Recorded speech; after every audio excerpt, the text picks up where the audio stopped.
तो एशिया में एक उष्ण, जैसा आप सब जानते हैं, कटिबंधीय देश है। इस देश की धरती को प्रणाम।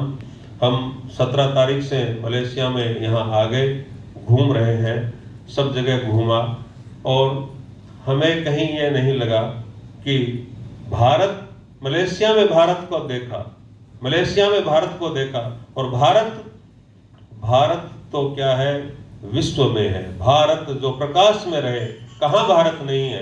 जहाँ प्रकाश होता है, अस्तो मां सद्गमय, तमसो मां ज्योतिर्गमय, मृत्योर्मा अमृतंगमय, भारत होता है। हमें नहीं लगता इनकी आवभगत, इनकी व्यवस्था और सहयोग हमें नहीं लगता। लोगों से मिले, बहुत अच्छा लगा। तो एक बार पुनः यहाँ की संस्कृति को प्रणाम, जिसमें भारत बसता है। और कार्यक्रम को हमारे तो बंकिम चंद्र चट्टोपाध्याय ने गीत लिखा, वंदे मातरम सुजलाम सुफलाम मलयज शीतलाम। मलय तो हमारे मलय पर्वत चंदन के जंगलों के लिए विख्यात है। मलय हमारे चिंतन में रहता है, हमारे उसमें रहता है, राष्ट्रबोध में रहता है। तो एक बार सभी को प्रणाम, अभिनंदन। और कार्यक्रम को आगे बढ़ाते हुए मैं आज के जो बीज वक्तव्य हैं और विषय का प्रतिपादन करेंगे, श्री जलवंत सिंह जी, जिला शिक्षा एवं प्रशिक्षण संस्थान, जैसे कि पूर्व में निवेदन किया, पाली फरीदाबाद हरियाणा से हैं। आप आए और भारत मलेशिया के आर्थिक, राजनीतिक एवं सांस्कृतिक संबंध के ऊपर अपना जो विषय है उसको सारगर्भित संक्षिप्त रूप से आप उसका विवेचन करें। आदरणीय जलवंत सिंह।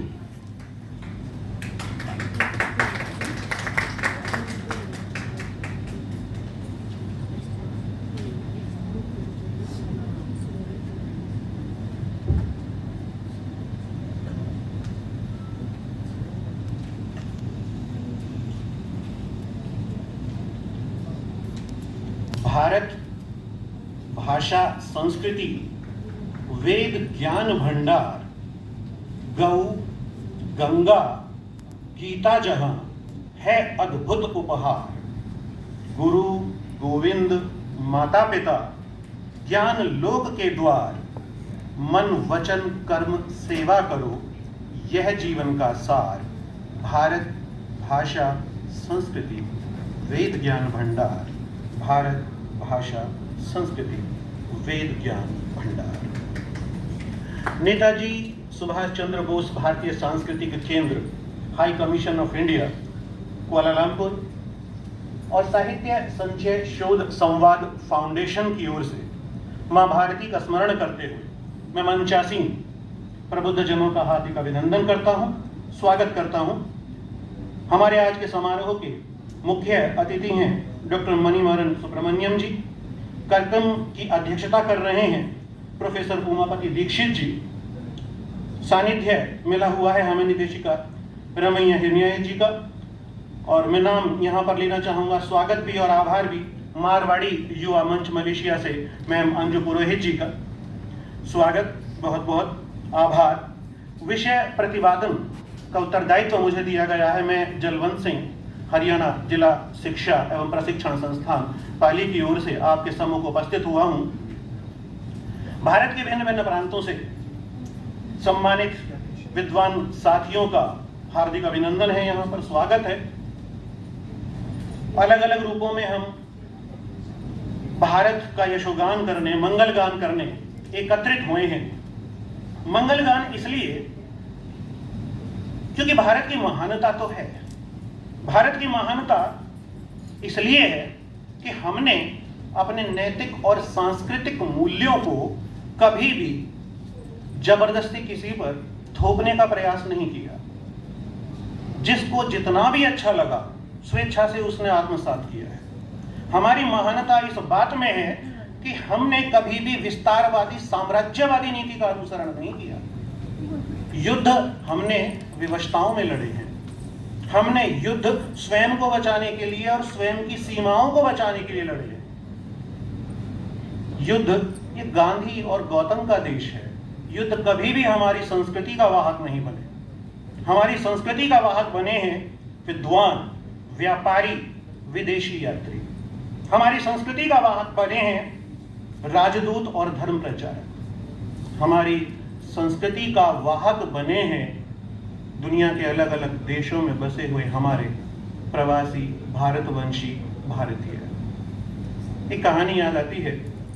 गौतम बुद्ध अपना जा रहे थे तो शिष्य ने आकर के कहा कि भगवान, कुछ लोग आपसे आशीर्वाद लेना चाहते हैं।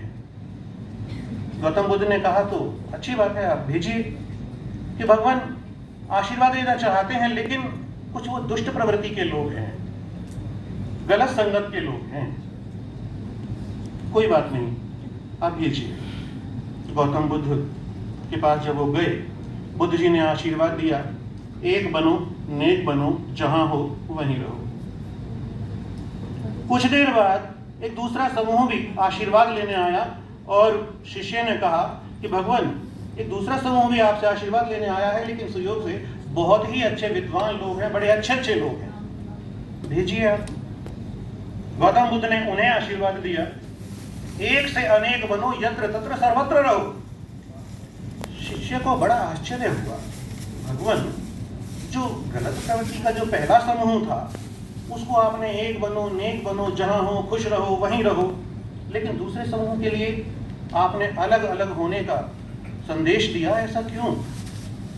गौतम बुद्ध ने कहा, बुराई जहां जितना हो सके एक ही जगह बनी रहे तो ज्यादा अच्छा है, लेकिन जो अच्छे अच्छे गुण, नैतिक मूल्य, सांस्कृतिक मूल्य, अच्छी अच्छी आदतें दुनिया के हर कोने में फैलनी चाहिए। तो इसलिए यह जो आशीर्वाद दूसरे लोगों के लिए। तो वास्तव में दुनिया के तमाम हिस्सों में जो भी हमारे भारतवंशी भाई बहन पहुंचे हैं, ये उत्तराधिकारी उसी अच्छे लोगों के प्रतिनिधित्व करते हैं जो भारतीय संस्कृति के मूल्यों का प्रचार प्रसार इधर उधर कर रहे हैं। तो नमन है इन लोगों के लिए, और इनके लिए कुछ पंक्तियां जरूर हम यहाँ पर आए हुए हैं और बहुत अच्छे से इनका आतिथ्य भाव देख रहे हैं। आप सहेजते हैं भारतीय संस्कारों को, अपने आचरण में संस्कृति लाकर विदेशों में बिखेरते हैं भारत की खुशबू, मंगल फूल खिलाकर लिखते हैं भारत और भारत का इतिहास बहुतों से बेहतर, क्योंकि आप अब भी भारतीय हो, क्योंकि आप अभी भी भारतीय हो। तो ये बात है हमारी प्रवासी जो हमारे भाई बहन यहाँ हैं। इसके बाद मैं थोड़ा सा बात करूं, जैसा अभी सर भी कह रहे थे, हम भी पिछले 3 दिन से महसूस कर रहे हैं कि जगह जगह आज भी हम कहीं पर चले जाएं तो मैं अपने साथियों से भी बात कर रहा था, ये आत्मीयता कह लीजिए, संस्कृति की महानता कह लीजिए, कहीं पर भी चले जाएं लिटिल इंडिया जरूर ढूंढते हैं हम, कहाँ है हमारा भारत, खोजते फिरते हैं हम।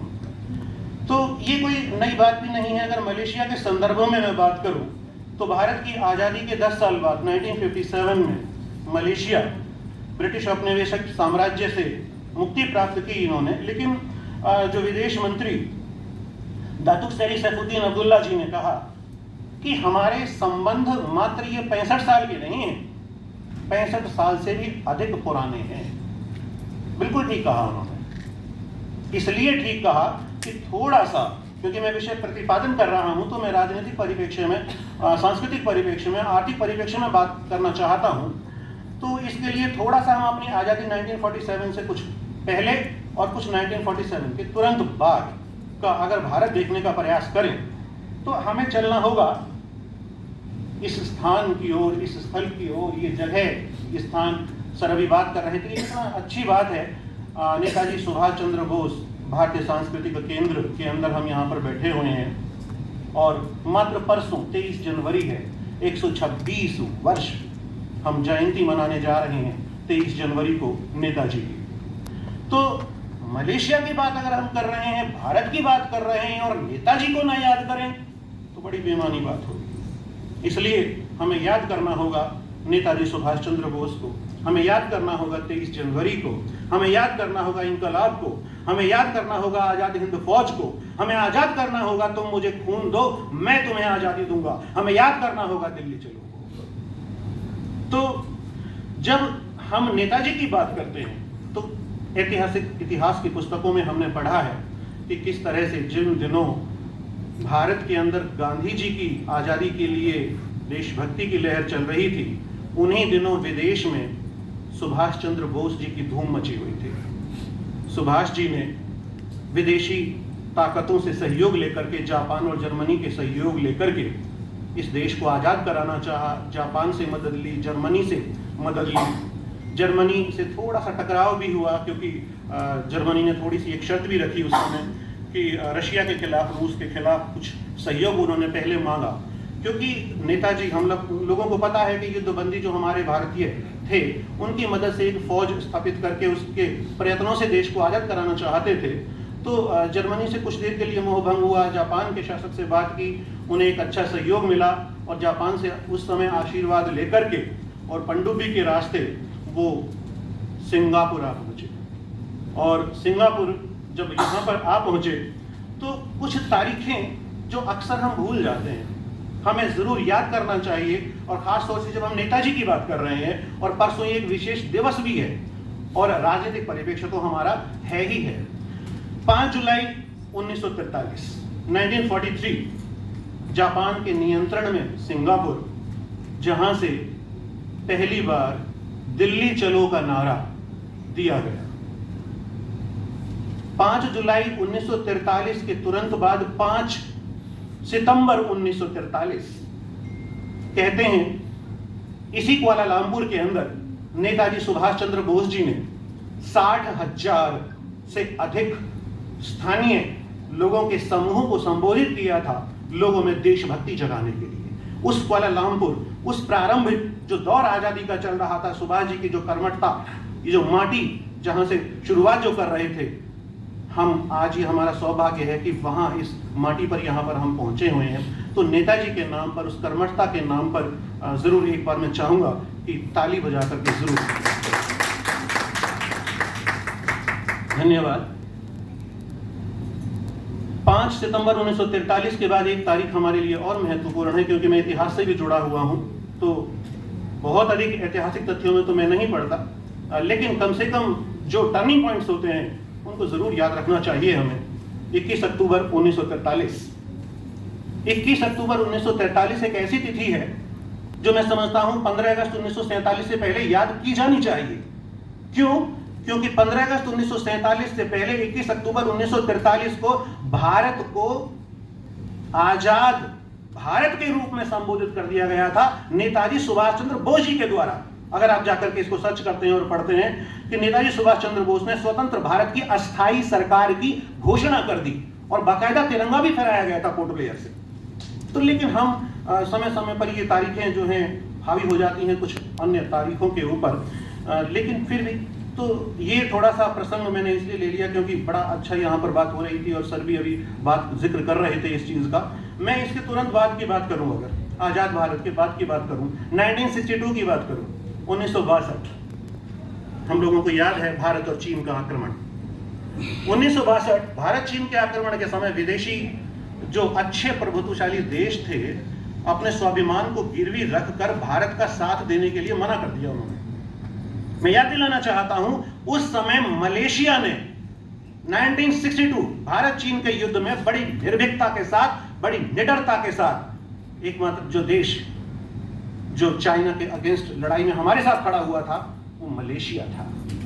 तो ये जरूर है जब हम यहाँ पर पहुंचे हैं हमें पता होना चाहिए ऐतिहासिक कुछ ऐसे ही तथ्यों का। और वर्तमान की अगर बात करें हम तो वर्तमान के औचित्य को मैं बहुत अधिक न पीछे जाते हुए अभी मात्र 9 जनवरी प्रवासी भारतीय दिवस भारत ने मनाया है। प्रधानमंत्री श्री नरेंद्र मोदी जी ने वहाँ पर प्रोग्राम की अध्यक्षता की, लगभग 80 देशों के प्रतिनिधि वहाँ पर पहुँचे और उसमें भी बड़े साफ प्रधानमंत्री मोदी जी ने कहा कि ये जगह जगह जो भारतीय संस्कृति के वाहक जो हमारे प्रवासी भारतवंशी जो लोग हैं ये वास्तव में हमारे राजदूत हैं और ये जो राजदूत हैं हमारे, उन्होंने ये अपेक्षा की उस सम्मेलन के अंदर कि ये जहां भी रहें अपने दिल में भारत को सजो कर अवश्य रखें और कला और संस्कृति का समय समय पर जहां पर भी मौका मिले प्रचार प्रसार अवश्य करते रहें। इसी बात को वहां पर एस जयशंकर विदेश मंत्री भारत, उन्होंने भी इसी बात को आगे बढ़ाया कि ये सांस्कृतिक संबंध आर्थिक संबंध तभी मजबूत हो सकते हैं जो हमारी बॉन्डिंग बहुत अच्छी होगी और बॉन्डिंग के लिए जरूरी है निरंतर संवाद, कंटिन्यू डायलॉग्स।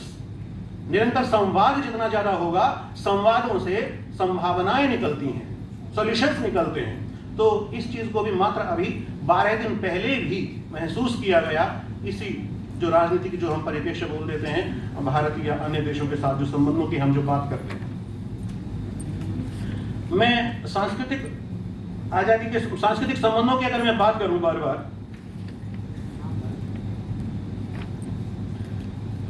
कुछ तस्वीरें, जब हम तस्वीरों की बात कर रहे हैं तो मैं उनका भी जिक्र जरूर करना चाहूंगा कि बड़ा अच्छा लगता है कि जब अपने देश के प्रधानमंत्री की मैं बात ना करूं, दूसरे देशों के प्रधानमंत्री भी जब मंदिर में जाकर के आरती में सम्मिलित होते हैं, जब शाही राजकुमारी साड़ी पहनती हैं, जब अमेरिका की गलियों में राम और कृष्ण की धुन सुनाई देती है और जब 200 सालों से जिसने हम पर राज किया, भारत मूल का एक व्यक्ति ऋषि सुनक आज वहां पर राज कर रहा है, तो गर्व से मस्तक चौड़ा हो जाता है कि हाँ, कुछ तो महानता है भारतीय संस्कृति की। बातें अर्थव्यवस्था के ऊपर भी थोड़ी सी बातें, लेकिन मैं क्योंकि समय का ध्यान रखना है मुझे, तो सोचा तो बहुत कुछ था, लेकिन मैं जरूर ठीक है समय सीमा का ध्यान रखूंगा।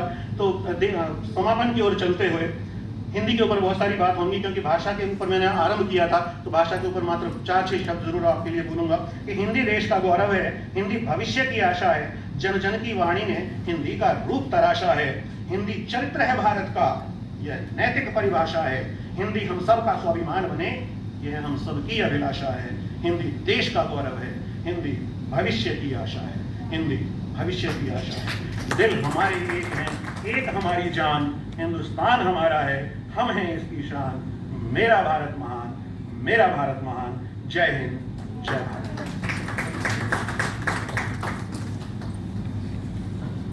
बहुत धन्यवाद चलवंत सिंह जी। और एक विशेष निवेदन